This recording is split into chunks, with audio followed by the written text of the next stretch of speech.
அஸ்ஸலாமு அலைக்கும் வரஹ்மத்துல்லாஹி வபரகாதுஹு. கண்ணியம் நிறைந்த அல்லாஹ்வின் நல்லடியார்களே, இஸ்லாமிய சொந்தங்களே, உங்களது மார்க்க கடமையான குர்பானியை இனிமையாக நிறைவேற்றிட, குர்பானி பங்குகளில் இணைந்திட எங்களது மதரசாவின் முகவரிகளுக்கு தொடர்பு கொள்ளுங்கள். எங்களது மதரசா அஹ்லு சுன்னத்துல் ஜமாஅத் கொள்கையின்படி மிகச் சிறப்பாக இயங்கி வருகிறது. இங்கு ஏழை எளிய எத்தீமான மாணவர்கள் இணைந்து பயில்கிறார்கள். இவர்களுக்கு மறுமையின் வாழ்விற்காக இஸ்லாமிய கல்விகளை போதிப்பதோடு இவர்களின் வாழ்வு இம்மையிலும் மேன்மையாக இருந்திட இவ்வுலக கல்விகளும் பயிற்றுவிக்கப்படுகிறது. மாணவர்கள் மதரசாவில் இருந்து வெளிவரும் நேரம் தலை சிறந்த ஆலிமாகவும் உலகியலில் மிகச்சிறந்த பட்டதாரியாகவும் வெளிவருவார்கள். உங்கள் குர்பானிகளை எங்களது மதரசாவிற்கு தந்து உங்களது மார்க்க கடமையை நிறைவேற்றுவதோடு மதரசாவிற்கு உதவி செய்யும் பொன்னான வாய்ப்பையும் பெற்றிடுங்கள். இரட்டிப்பான நன்மைகளை பெறும் நம் அனைவருக்கும் இருலோக தலைவர் நம் கண்மணி நாயகம் ஸல்லல்லாஹு அலைஹி வஸல்லம் அவர்களின் பொருட்டால் வல்ல நாயன் எல்லா ஹாஜத்துகளையும் நிறைவேற்றி அல்வானாக. ஆமீன். பிஸ்மில்லாஹிர் ரஹ்மானிர் ரஹீம். ரப்பி ஷ்ரஹ் லி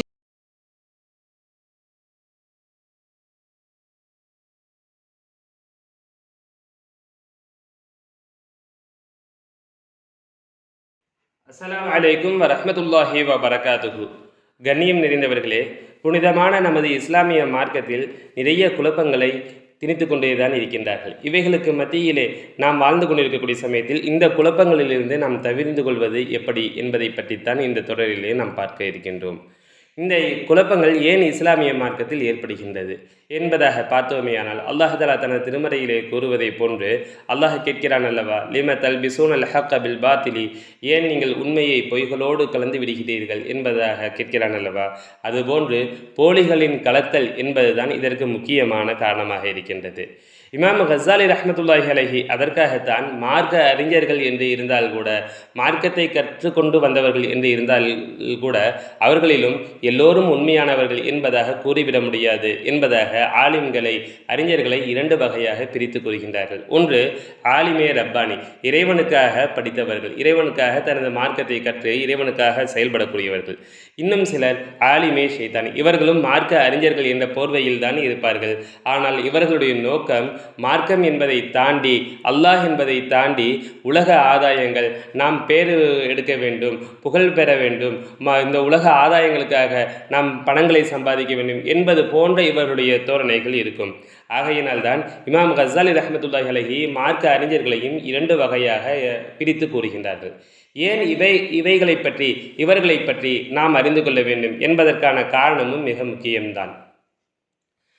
நாம் பின்பற்றக்கூடிய இஸ்லாமிய மார்க்கம், நாம் பின்பற்றக்கூடிய மார்க்கம் என்பது இவர்களை வைத்துதான், இவர்கள் என்ன கூறுகின்றார்களோ அதை வைத்துதான் நாம் மார்க்கத்தையே பின்பற்றுகின்றோம். ஆகையினால் இவர்களை நாம் அடையாளம் கண்டு கொள்வது என்பது மிக முக்கியமான ஒரு விஷயம். அந்த வகையிலே ஆலிமே ரப்பானி என்பவர்களுடைய அடையாளங்களை வரிசையாக இமாம் கஸ்ஸாலி ரஹ்மத்துல்லாஹி அலைஹி அவர்கள் குறிப்பிட்டு கொண்டு வருகிறார்கள். இந்த பதிவிலே ஒரு அடையாளத்தை குறிப்பிடுகின்றார்கள். இவர்களுடைய அதிகமான நோக்கங்கள் எப்படி தெரியுமா இருக்கும்? இவர்கள் அதிகமாக இவர்களுடைய சிந்தனை இல்முல்லா அமால், இந்த உலகத்திலே தான் எப்படி அமல் செய்ய வேண்டும் என்பதை பற்றி இருக்கும். வெறும் அமல்களே என்பதாக இருக்காது.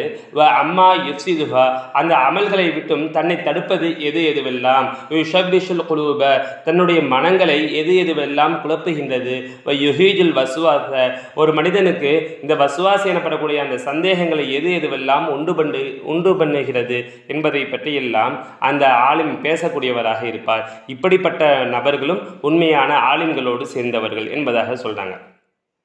ஏன் தீமைகளை பற்றியும் வஸ்வாசை பற்றியும், கல்புகளை எது குழப்புகிறதோ அதை பற்றி ஏன் சிந்திக்க வேண்டும்?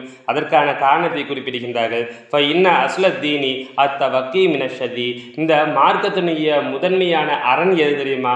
தீமையிலிருந்து தவிர்ந்து கொள்வதுதான். இன்று நிறைய நபர்கள் பேசுகிறார்கள், ஆலிம்களாக இருப்பவர்கள் தொழுகையின் சிறப்புகள், அதுபோன்று மற்றவைகளின் சிறப்புகளை பற்றி மட்டும் பேசுகின்றார்கள். ஆனால் அதற்கு முன்பதாக ஒரு மனிதன் தவறு செய்யாமல் இருப்பதற்கு எது எதுவெல்லாம் அவசியம் என்பதை பற்றியும் பேச வேண்டும். காரணம் என்ன தெரியுமா? அதுதான் நம்மை தவறிலிருந்து காக்கக்கூடியது. இன்னும் சொல்லப்போனால் இந்த அமல்களிலேயே எத்தனையோ அமல்கள் இந்த காலத்திலே நாம் செய்கின்றோம். இவைகளிலேயே மிக உயர்வானது தெரியுமா? அலஹா அல் முவாலபத்து அலா திக்ரில்லாஹி தஆலா பில் கல்பி வல் லிசானி. அல்லாஹ்வை நினைவு கூறுவதன் மீது, அல்லாஹ்வினுடைய திக்ரின் மீது நாம் நிரந்தரமாக இருப்பது. வெறுமனே சுபஹானல்லாஹ் சுபஹானல்லாஹ் என்று வாயினால் கூறுவது மட்டுமல்ல, வாயினால் உண்டான திக்ரிலேயும் நிரந்தரமாக இருக்க வேண்டும். கல்பு அவனின் பக்கம் திரும்பி அவனை நினைத்து அதை கூற வேண்டும். இப்படி இருப்பதிலேயே மிக உயர்ந்த அமலாக இருக்கின்றது. இப்போது நாம் இதை இந்த அல்லாஹுடைய திக்ரிலேயே நிரந்தரமாக இருக்க வேண்டும் என்றால் நாம் என்ன செய்ய வேண்டும்? ஃபி மஅரிஃபதி மன் லா யுஃப்ஸிதுஹா வ யுஷப்பிஷுஹா. இந்த இறைவனுடைய திக்ரிலிருந்து ஒரு மனிதரை மாற்றாத விஷயங்கள் என்ன, இது எது கெடுக்கிறது என்பதை பற்றியெல்லாம் தெரிந்து கொண்டால்தான் ஒரு மனிதன் நிரந்தரமான திக்ரிலே ஈடுபட முடியும் என்பதாக கூறுகின்றார்கள். ஆனால் இந்த உலக உலமாக்கள் எப்படி இருப்பார்கள் தெரியுமா? அவைகளை எல்லாம் விட்டு ஃபஇன்னஹும் يتبعون غرائب التفريعات في الحكومات والعقلية. உலக தீர்ப்புகளின் மீதும் ஒவ்வொரு சின்ன சின்ன சட்டங்களின் மீதும் ஃபிக்ஹ்னுடைய நுணுக்கமான சட்டங்களின் மீதும் அவர்கள் எல்லாம் அதிலேயே தங்களுடைய ஆராய்ச்சிகளை செலுத்தக்கூடியவர்களாக ஆகிவிடுவார்கள். இவைகளிலே எந்தவித பிரயோஜனமும் அவர்களுக்கு ஏற்படாது.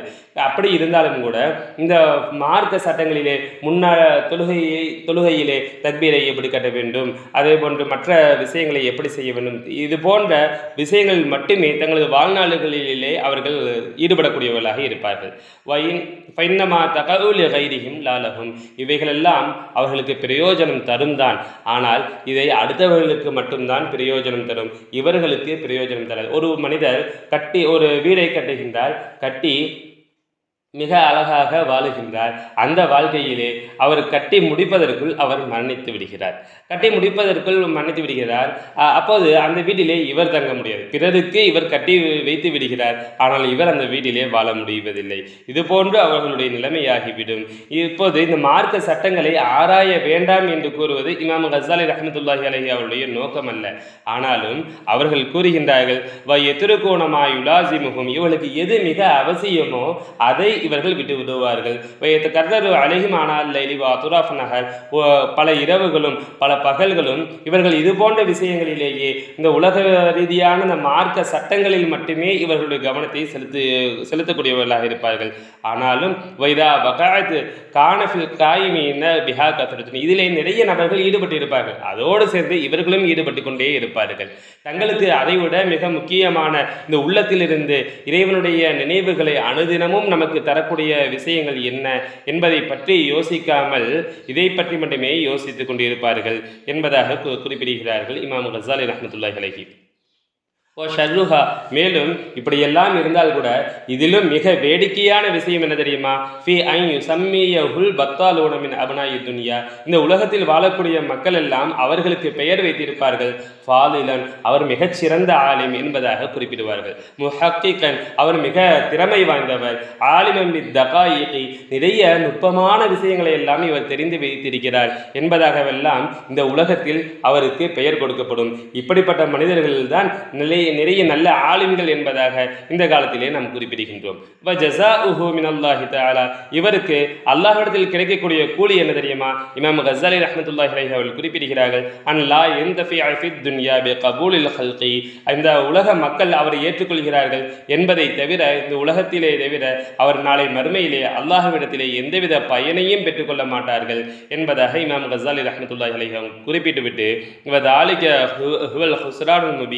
இதுதான் மிக தெளிவான கை சேதமாக இருக்கின்றது என்பதாகவும் குறிப்பிடுகின்றார்கள். நாளை மறுமையிலே அல்லாஹ் தஆலாவிடத்திலே அவர் எப்படி தெரியுமா வருவார்? சும்மா எரிது யோமல் கியாமத்தி முஃப்லிசன், அவர் நாளை மறுமையிலே அல்லாஹ்விடத்திலே மிக பலகீனமானவராக, ஒன்றுமில்லாத ஏழையாக, எந்தவித அமலும் இவரிடத்திலே இருக்காது. முதஹஸிரன் அலாமா யுஷாஹிதுஹு மின் ரிபிஹில் ஆமிலீன, இவர் போன்றவர்கள் எத்தனை அமல்கள் செய்திருப்பார்களோ, அவர்கள் எல்லாம் என்னென்ன லாபங்கள் சம்பாதித்திருப்பார்களோ, அல்லாஹ்வுடைய நெருக்கத்தை பெற்றிருப்பார்களோ, அவைகளெல்லாம் கண்கூடாக பார்ப்பார். ஆனால் இவர் கைசெய்தலாக இருப்பார் என்பதாக இமாம் கஸாலி ரஹ்மத்துல்லாஹி அலைஹி அவர்கள் குறிப்பிடுகிறார்கள். இதுபோன்று உலக ஆதாயங்களுக்காக இல்லாத உண்மையான நம்முடைய மனங்களை சீர்படுத்திக் கொள்ளக்கூடிய நல்ல மக்களாக அல்லாஹ் தஆலா நம்மை ஆக்கி அல்வானாக. ஆமீன். அஸ்ஸலாமு அலைக்கும் வரஹ்மத்துல்லாஹி வபரகாத்துஹு.